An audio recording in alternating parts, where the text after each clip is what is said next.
దేశంలో రవాణా వ్యవస్థ పాత్ర అత్యంత కీలకమైంది. అన్ని రవాణా వ్యవస్థలలో జల రవాణా తక్కువ వ్యయంతో కూడుకుంది. ఇది పర్యావరణానికి ఎక్కువ హాని చేయని రవాణా. మన దేశంలో జల మార్గాలను అభివృద్ధి చేయుటకు 1986లో inland waterways authority of India సంస్థను స్థాపించారు.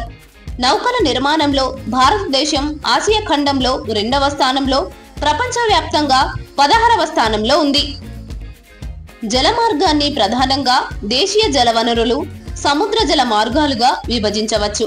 భారతదేశంలో 13 ప్రధాన రేవు పట్టణాలు, దాదాపు 200 చిన్న మధ్య తరహా రేవు పట్టణాలను కలుపుకొని దాదాపు 7517 కిలోమీటర్లు పొడవైన తీరరేఖను కలిగి ఉంది.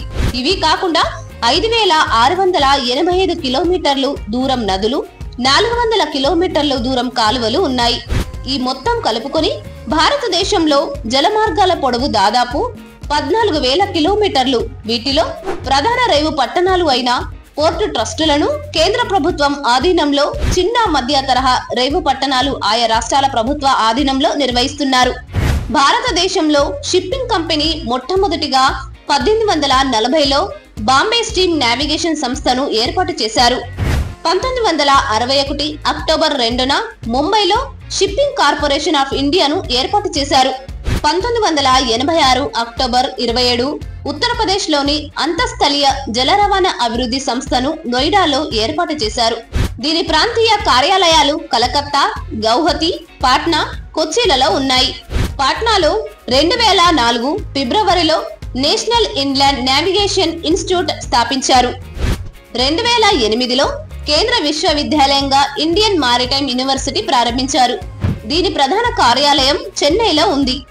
మన దేశంలో ముఖ్యమైన జాతీయ జల మార్గాల గురించి చూస్తే, మొదటిది గంగా నదిలో గల అలహాబాద్ హుబ్లీ మార్గం, దాదాపు 1620 కిలోమీటర్ల పొడవు.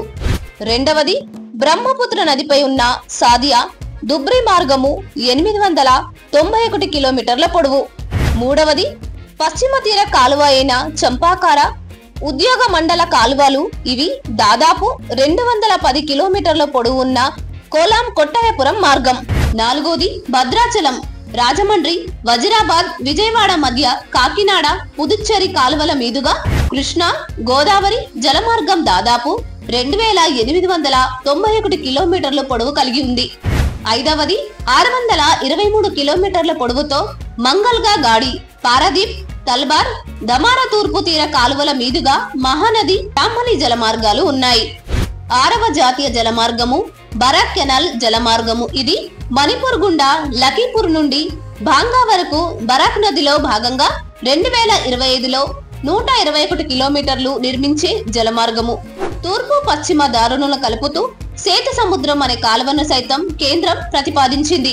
భారతదేశంలో 4 ప్రధాన నౌక నిర్మాణ కేంద్రాలు ఉన్నాయి. అందులో మొదటిది విశాఖపట్నంలో ఉన్న హిందుస్థాన్ నౌక నిర్మాణ కేంద్రం, రెండవది కలకత్తాలోని గార్డెన్ రీచ్ నౌక నిర్మాణ కేంద్రం, మూడవది ముంబై మాలిగావ్ డాక్ నౌకా నిర్మాణ కేంద్రం, నాలుగోది కేరళలోని కొచ్చిన్ నౌకా కేంద్రం. పశ్చిమ తీరంలో గల ప్రధాన రేవు పట్టణాలు కాండ్లా, ముంబై, జవహర్ లాల్ నెహ్రూ రేవు, దీనిని నవసేన అని పిలుస్తారు, మర్మగోవా, న్యూ మంగళూరు, కొచ్చిన్. తూర్పు తీరంలో కలకత్తా, తుత్తుకుడి, చెన్నై, ఎన్నూర్, విశాఖపట్నం, పారాదీప్, వాల్దియా ముఖ్యమైనవి. ఇక అంతర్జాతీయంగా ప్రాముఖ్యం ఉండి భారతదేశంతో అనుసంధానమై ఉన్న అంతర్జాతీయ జలమార్గాలున్నాయి. అవి సుయాజ్ కెనాల్ మార్గం. దీనిని ఫెర్డినాండ్ డిలెప్సీ అనే ఇంజనీర్ రూపకల్పన చేశారు. 1859 సంవత్సరంలో ఫ్రెంచ్ కౌన్సిలర్ ఫిలిప్స్ ప్రారంభించారు. దాదాపు దీని మొత్తం పొడవు 162 కిలోమీటర్లు, వెడల్పు 210 మీటర్లు, 60 మీటర్ల లోతు ఉంటుంది. దీని ప్రధాన కార్యాలయం ఇస్లామియాలో ఉంది.